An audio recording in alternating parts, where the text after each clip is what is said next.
आप देख रहे हैं इंडियन एक्ट न्यूज चैनल। मैं अभय देवा, मैं ग्राउंड जीरो पे इस वक्त रिपोर्टिंग कर रहा हूं, जनपद जौनपुर, उत्तर प्रदेश, गांव करसावा में।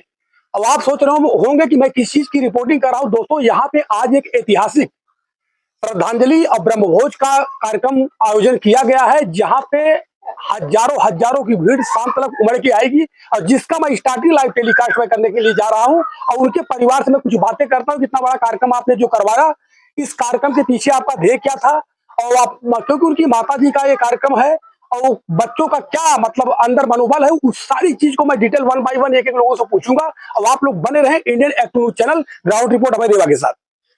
हमारा नाम प्रदीप पाठक है। आदर प्रणाम। मेरा नाम प्रतिवेश पाठक है। मैं दीवानी न्यायालय में अधिवक्ता हूँ। आप हमारे बड़े चाचा जी हैं श्री विनोद कुमार पाठक जी। आप हमारे दूसरे नंबर के चाचा जी हैं श्री प्रदीप पाठक जी। आप श्री दिलीप पाठक जी चाचा जी। आप श्री रमेश पाठक जी। आप श्री राजेश पाठक जी एडवोकेट। आप सुरेश पाठक जी। आप श्री अजय कुमार पाठक जी। पीछे जो देख रहे हैं आप दूसरे नंबर के चाचा जी के सुपुत्र हैं शिवम पाठक जी। तो ये बताइए वकील साहब जी, बहुत बड़ा कार्यक्रम आपके परिवार में आज होने जा रहा है कि आज की व्यवस्था को देखते हुए बुजुर्गों के देहावसान के बाद लोग उनके तर्पण कार्यक्रम में हीला हवाली कर रहे हैं, या यह मान के चलिए हमारे बुजुर्गों का ये जो कार्यक्रम सनातन से चलता आया है धीरे धीरे विलुप्त होता जा रहा है। हमारा सबसे बड़ा उद्देश्य यही है कि इस कार्यक्रम के जरिए आज की युवा पीढ़ी को यह संदेश जाए, यह हमारी पुरानी परंपरा है, हम उससे विमुख न हों। इस परंपरा को निभा करके आगे बढ़ाना और बुजुर्गों के बताए गए पद चिन्ह पर आगे बढ़ना ही हमारा सबसे बड़ा कर्तव्य है। हम इतनी बड़ी व्यवस्था जो कर रहे हैं इसके पीछे हमारा कोई श्रेय नहीं है। इसके पीछे हमारे बड़े बुजुर्गों का, हमारे सारे परिवार का आशीर्वाद है। हम लोगों के पीछे हमारे बुजुर्गों ने इतना कठिन तपस्या करते हुए कहां से कहां तक हम लोगों को पहुंचाया है। उनके श्रद्धांजलि समारोह में हम चाहते हैं कि इतना अधिक से अधिक प्रसाद वितरण कर सके। भावनाएं उत्पन्न होकर आती है समाज के प्रति, गांव के प्रति, परिवार के प्रति।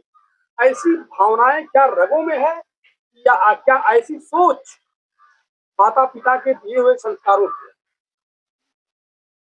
ऐसी सोच हमारे यहाँ हमारे बुजुर्गों के संस्कारों से चला आ रहा है, और हम इस कार्यक्रम के जरिए यह भी सुनिश्चित कर रहे हैं कि हमारे बाद भी आने वाली पीढ़ी भी इसी तरीके से बुजुर्गों द्वारा दिए गए संस्कार के पदचिन्ह पर दिन प्रतिदिन आगे बढ़ें और इसी तरह भव्य कार्यक्रम होता रहे।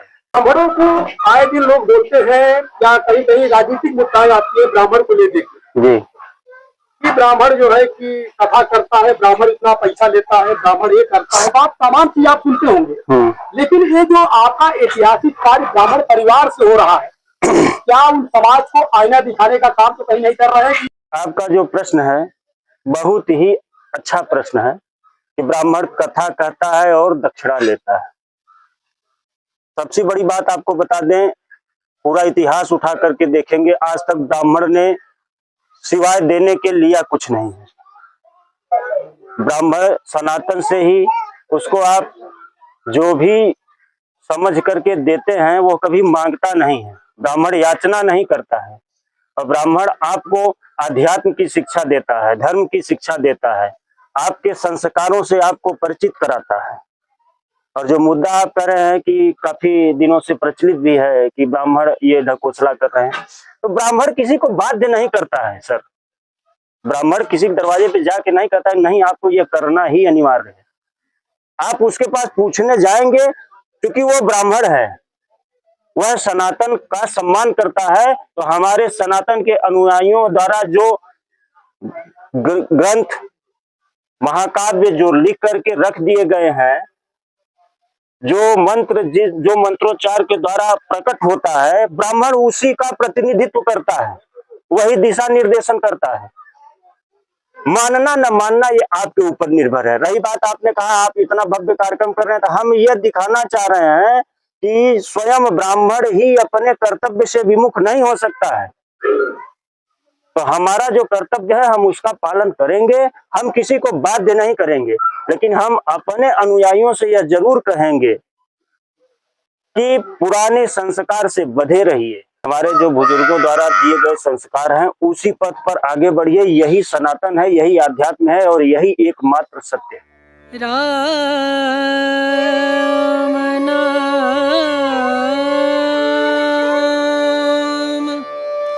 भजले राम नाम सुख धाम भजले राम नाम सुख धाम भजले राम नाम सुख धाम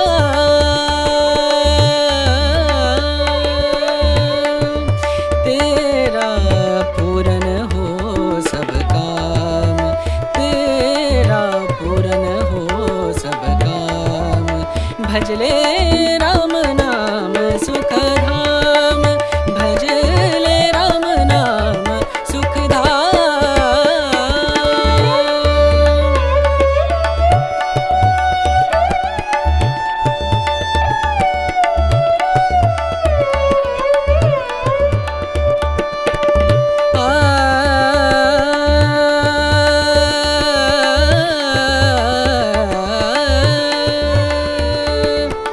संत समागम